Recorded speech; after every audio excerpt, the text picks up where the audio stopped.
Hey friends, welcome back to the channel. Today I'm making a one-pot meal that can be made with just a few ingredients. And today I'm using black-eyed peas. These are very popular in the South, and there are many different varieties of these. They're high in protein and fiber and other vitamins like vitamin A and K. I was reading that these originated from West Africa and that the planting of crops were promoted by George Washington Carver because it adds nitrogen to the soil and has a high nutritional value. They used to plant this in land where they had grown cotton because cotton was so hard on the soil, so they would plant this there and this would increase the quality of the soil. But it tastes so good that these days you can find black-eyed peas popular in cuisines all over the world. So it only makes sense that we would use this in budget cooking. I'll be using some garlic and ginger. But if you don't have it, then go ahead and use whatever bouillon that you have that you like to use for seasoning. And I'm just going to cut up kind of a large chunk of this because whatever I don't use today, I'll use tomorrow. This imparts a great flavor into the soup and you really can't tell it's in there. I actually can't stand the taste of raw ginger, but for some reason I just really love it in soups.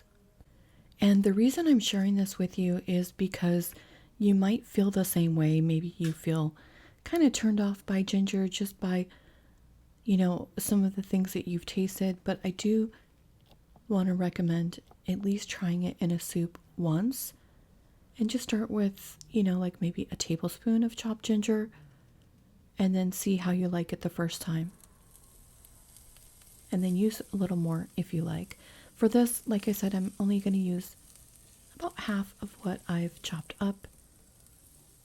And then I'll have an easy preparation for tomorrow for my meal. Because most likely I'll be making another soup. I have a very short amount of time until it gets hot again, and then I'm not going to want to have soups, but I know I'm really going to miss it. And for this, my temp was getting a little bit hot, so I had to real quickly pull that off the burner and then add in some water to stop my garlic from cooking too much. If it cooks too much, it'll become bitter.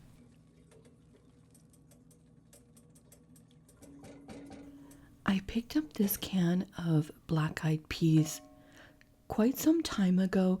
One of my viewers had been telling me about a soup that she made with black-eyed peas, and I thought that sounded so good that I picked this up the next time I was at the store. And as you can see, I'm not rinsing or draining these.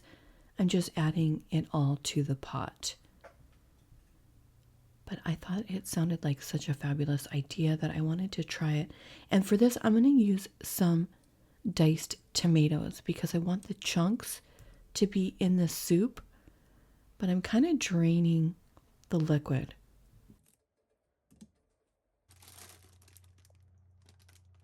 This chopped up kale has been a staple for me. I've been purchasing this at Trader Joe's. It's very inexpensive and it's worth it for me just to get the pre-packaged because it makes my life so much easier. And I also like the way this lasts all week in my fridge. And I use this in soups, I use it in stir fries, and I also use it in pasta dishes. So if there's a different type of green on sale, then I'll usually get that.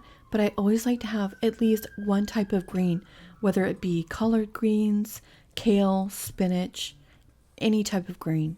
And I know there's a lot of different types of greens out there that I haven't tried yet. So I should probably try to make a point this summer of trying those different greens.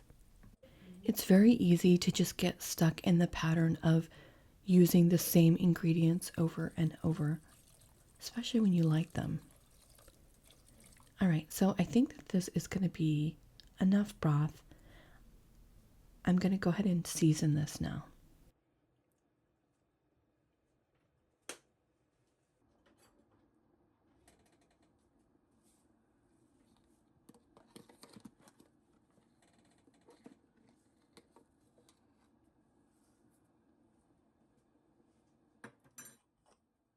And then if you end up making this, just salt to taste.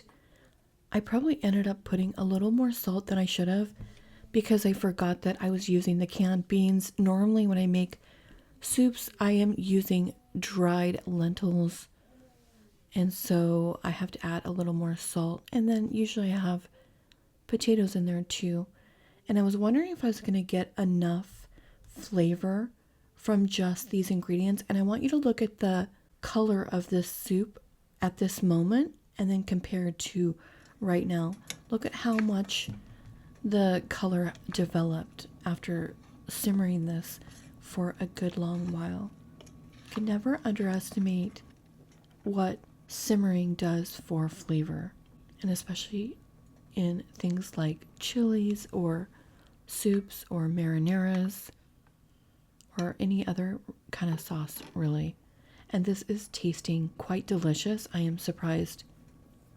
Well, actually, I shouldn't be surprised. I've done this enough times by now to realize that you can really get a lot of flavor just out of garlic and ginger and then adding a couple different vegetables in. I had one carrot stick in the fridge, so I decided to cut that up and add that in. I thought it would add some great flavor and color to the dish. So I add my carrots in kind of at the last. I don't like them to be too mushy. I don't like them to be hard either. But this is actually going to be for my lunch today. So I'm going to pack it in a preheated thermos and it will continue to kind of simmer in my pot. So the flavors will be even more intense by the time I eat this. And I just had to try a black-eyed pea. It's been so long since I've had them and I have such good memories of black-eyed peas. My grandma used to always make them. And we would have some cornbread along with the black-eyed peas. So every time I have black-eyed peas, I always think of my grandma. My grandma was the one person in my life that I always knew loved me, and she was always cooking. And it just kind of made me equate food with these warm feelings of love. And I have to say, this made the most beautiful soup. I am very excited to have this for my lunch, especially since I haven't had soup for at least a week, maybe a little more even. And I do like to take this little shaker. This has the nutritional yeast in it. It just adds a little bit of a savoriness to the dish and adds some extra vitamins. What a difference to your soup it makes just to swap out that one ingredient. And black-eyed peas have such a unique flavor profile that they just made this a very special meal. I was really looking forward to eating my soup while I was at work today. And I love this combination of ingredients so much that I'm probably going to start stocking the cans of black-eyed peas. I was thinking if you wanted to make this heartier meal, you could add in some chunks of sausage. You could also add some ground beef here or ground turkey as well. And I think that that would work. And I liked it so much that I even had it for dinner when I got home, which is saying a lot. Okay, I seem to have started a series with these black bean patties, but I wanted to tell you how good it was with the bread and butter chips and served on this chewy bread. This is the batard bread that I get from Trader Joe's. And wow, what a difference it makes just putting it on different kind of bread instead of a hamburger bun. This was so good like this that I'm definitely going to be eating that again. I'm always looking for meals that can be made quickly that are somewhat healthy, and for that, this definitely fits the bill. And I was doing my taxes this weekend, and I wanted to share with you some information on free tax software. freetaxusa.com has super easy to use software that you really only have to pay for the state return, which is only $14. So I was able to save myself about $168, and they do accept Schedule C, which is for self-employed, and you can enter if you have investments and all of that. So anyway, I just wanted to share that in case it was helpful for anyone doing their taxes. All right, friends, I know it's a short video, but thank you so much for tuning in with me this week. And let me know if you had something great to eat this week that I should be looking at. Thanks again, friends. I'll see you Sunday. Morning has broken, my windows are open. feel the wind blow through my hair.